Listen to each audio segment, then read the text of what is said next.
Your smartphone, your laptop, the AI answering your questions right now, the car that navigated you to work this morning, they all share one thing in common. They run on chips made in a single place. Not America, not China, a small island off the Chinese coast, smaller than the state of Maryland, that most people couldn't find on a map. And here's the number that should make you put down whatever you're doing. If something disrupts that island, a war, a blockade, even a sustained crisis, economists estimate the global economy loses $10 trillion. That's more than the entire GDP of the United States in a single event. So today, we need to talk about Taiwan and a company called TSMC. To understand how we got here, you have to go back to 1949, when Chiang Kai-shek's national government fled mainland China and retreated to Taiwan. They brought 2 million refugees to an island with almost no advanced industry, just sugarcane fields and fishing villages. The odds were terrible, but what followed is one of the most remarkable economic transformations in history. With U.S. foreign aid flowing through the mid-1960s, Taiwan leveraged a well-educated, low-cost workforce and turned itself into an export manufacturing powerhouse. By the 1970s, it was growing at 10% a year, joining Hong Kong, Singapore, and South Korea as one of the 4 Asian tigers. But Taiwan's government had bigger ambitions.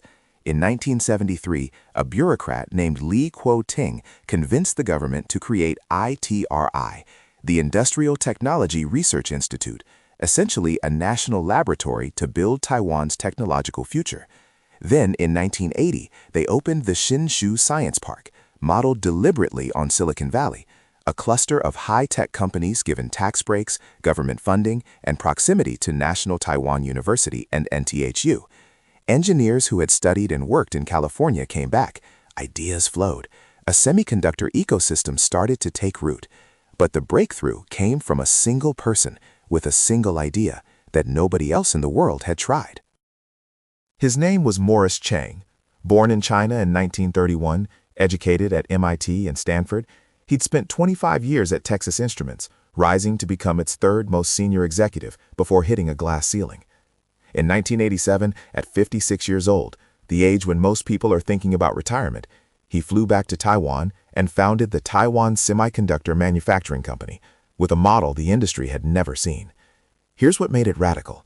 At the time, if you made chips, you did everything. You designed them, you manufactured them, you sold them. It was vertically integrated. Chang proposed something different. TSMC would manufacture chips designed by other companies, and only manufacture chips. No competing products, no design rivalry. TSMC would be the world's factory floor for everyone else's ideas. It sounds simple. It was genius. What it meant was that a startup in a garage, say a little company called NVIDIA, founded in 1993, could design revolutionary chips without needing billions in manufacturing infrastructure. They just called TSMC. Apple could design a custom processor optimized for iPhone without building a single fab. Qualcomm, AMD, Broadcom, same story. TSMC became the invisible backbone of the entire technology industry. And because every dollar of efficiency and every technological breakthrough went into manufacturing, not design or marketing, TSMC got better faster than anyone else. Fast forward to 2025, and the scale of what TSMC has become is almost impossible to comprehend. The company generated $122.4 billion in revenue in 2025, a 35.9% increase over 2024. Its market capitalization hit roughly $972 billion by May 2025. It controls somewhere between 64 and 72% of the entire global foundry market, the market for contract chip manufacturing. But the most staggering number is this. Taiwan produces over 92% of the world's most advanced logic chips, the ones at 5 nanometers and below that power AI, 5G smartphones, and data centers. To put that in physical terms, a 3-nanometer chip contains roughly 17 billion transistors. Each transistor is roughly 1/10,000th the width of a human hair. TSMC started mass-producing 2-nanometer chips in the 4th quarter of 2025, using an entirely new transistor architecture called nanosheet, replacing the FinFET design that had dominated for a decade. The customers depending on these chips read like a who's who of the global economy. Apple, NVIDIA, AMD, Qualcomm, Broadcom, MediaTek, Google, Amazon. TSMC represents 8% of Taiwan's entire GDP and 12% of its total exports. The company isn't just important to Taiwan's economy. In a very real sense, it is Taiwan's economy. Now, here's where the story gets geopolitical and genuinely unsettling. Taiwan's relationship with China is the most dangerous territorial dispute on Earth. Beijing has never recognized Taiwan as an independent country and has explicitly reserved the right to use military force to reunify the island. Taiwan's military is a fraction of China's size. Conventional deterrence, the kind that kept NATO and the Soviet Union from going to war, would normally predict a risky situation for Taiwan. But Taiwan has a weapon no other country has: those chips. The concept is called the silicon shield. The logic goes like this. China needs Taiwanese chips to manufacture everything from consumer electronics to military hardware. The United States needs Taiwanese chips to power its AI, its defense systems, its entire digital economy. Japan needs them. South Korea needs them. Europe needs them. Every major economy on Earth has made itself deeply, structurally dependent on the semiconductor ecosystem centered in Taiwan, which means any military action against Taiwan isn't just a strike at a small island, it's a strike at the entire global industrial base simultaneously. An invasion would be economically self-destructive for China. It would trigger the most severe economic crisis since the Great Depression for everyone else. The silicon shield turns geography into geopolitics in the most literal possible way. But here's the paradox that keeps Taiwanese economists up at night. Taiwan's biggest customer is its biggest threat. China accounts for roughly 1/3 of Taiwan's total exports, a figure that was actually as high as 44% in 2020 before Taiwan began deliberately diversifying. Let that sink in. The country that has 1,000 ballistic missiles pointed at Taiwan is also its most important trading partner. Taiwanese chips flow into Chinese factories. Chinese factories assemble them into finished goods. Those goods flow into global markets. The economic interdependence isn't accidental, it's strategic. Taiwan's government calculated, correctly, that the deeper China's economy becomes entangled with Taiwanese production, the higher the cost of conflict for Beijing. You don't destroy the factory that makes your weapons. You don't bomb the supplier you depend on for your own economic growth. The semiconductor industry creates a mutually assured economic destruction that supplements Taiwan's limited military deterrence. But there's a darker reading of the same data. Taiwan's prosperity is partly funded by the very country threatening it. The money China spends on Taiwanese chips helps fund the Taiwanese military that defends against China.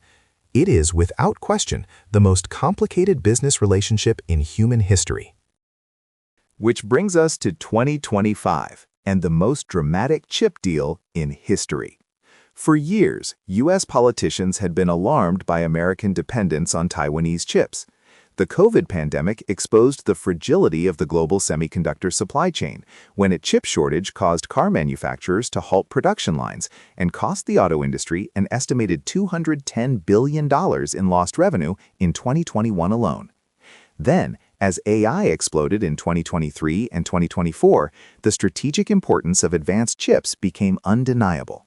NVIDIA's H100 and H200 chips, made by TSMC, became so critical to AI training that they were being compared to oil in the 20th century. President Trump, on his return to office, took a blunt approach, threatening tariffs of between 25% and 100% on all chips entering the United States. On March 3, 2025, at the White House, Trump announced that TSMC would invest an additional $100 billion in U.S. manufacturing, bringing its total U.S. commitment to $165 billion, making it the largest foreign direct investment greenfield project in American history. The plan: 3 new fabrication plants, 2 advanced packaging facilities, and an R&D center, all in Arizona. TSMC's first Arizona fab, producing 4-nanometer chips, had already come online in early 2025. Apple was its first major customer, receiving tens of millions of Apple silicon chips from American soil. But the man who built TSMC has a very different view. Morris Chang, now in his 90s, has publicly called the push for U.S. semiconductor manufacturing a very expensive exercise in futility. His argument, the ecosystem, the engineers, the suppliers, the culture of manufacturing excellence, took 40 years to build in Taiwan. You cannot simply replicate it with subsidies. And here's the question that is quietly tearing apart Taiwan's national security debate. Is the U.S.-driven chip diversification making Taiwan safer or hollowing out its primary defense? The silicon shield only works if Taiwan is irreplaceable. The moment you can make advanced chips in Arizona, Japan, or Germany, the strategic calculus changes. A KMT opposition leader in Taiwan put it bluntly, asking, where is Taiwan's national security if TSMC becomes ASMC and the sacred mountain that protects the country is gone? The sacred mountain metaphor is powerful. For decades, TSMC has been Taiwan's ultimate insurance policy. But as TSMC builds fabs in Arizona, Japan, and potentially Europe, the insurance policy starts to pay out before the disaster happens. Taiwan's presidential office responded by stating the government would ensure TSMC keeps its most advanced manufacturing processes on the island. And the numbers, for now, support that position. Even with $165 billion invested in U.S. facilities, more than 80%. The clock that makes all of this urgent is 2027. In March 2021, Admiral Phil Davidson, then commander of U.S. Indo-Pacific Command, testified before the Senate Armed Services Committee that China could attempt to take Taiwan within 6 years, by 2027. That window is now open. China has been rapidly modernizing its military, conducting increasingly aggressive exercises near Taiwan, and Xi Jinping has stated that Taiwan's reunification is a historic mission. Meanwhile, TSMC is racing to establish itself so deeply in the global economy that any military action against Taiwan becomes unthinkable. The TSMC strategy, consciously or not, mirrors a concept from nuclear deterrence theory, making yourself so intertwined with potential adversaries that mutual destruction is guaranteed. Every new TSMC fab in Arizona is a chip in that calculation. Every new Apple silicon chip manufactured in Phoenix is a thread in the web. The global semiconductor supply chain has become what historians might one day call the most consequential deterrence mechanism since nuclear weapons, not because it can destroy, but because it can paralyze. A world without Taiwanese chips doesn't just lose smartphones, it loses hospitals, it loses power grids, it loses financial systems, it loses the military guidance systems of every advanced nation simultaneously. When economists say a Taiwan conflict would cost $10 trillion, they're describing a depression so severe it would reshape the global order for a generation. So here's the question I want to leave you with. TSMC's $165 billion American expansion is either the smartest or the most dangerous move in Taiwanese history, and no one knows which yet. If it works, Taiwan becomes so embedded in America's economic and security interests that the U.S. can never walk away. If it fails, if the U.S. decides someday that the chips in Arizona are good enough, then the sacred mountain loses its power. Morris Chang spent 40 years building the most important company in human history out of the conviction that the world would always need what only Taiwan could provide. Now, for the first time, the world is trying to learn how to provide it themselves. The next 5 years will determine whether Taiwan's silicon shield remains the most brilliant geopolitical strategy in modern history, or whether the country quietly gave away the one thing that kept it safe. And every time you tap your phone screen, open your laptop, or ask an AI a question, you are voting with your wallet for the answer.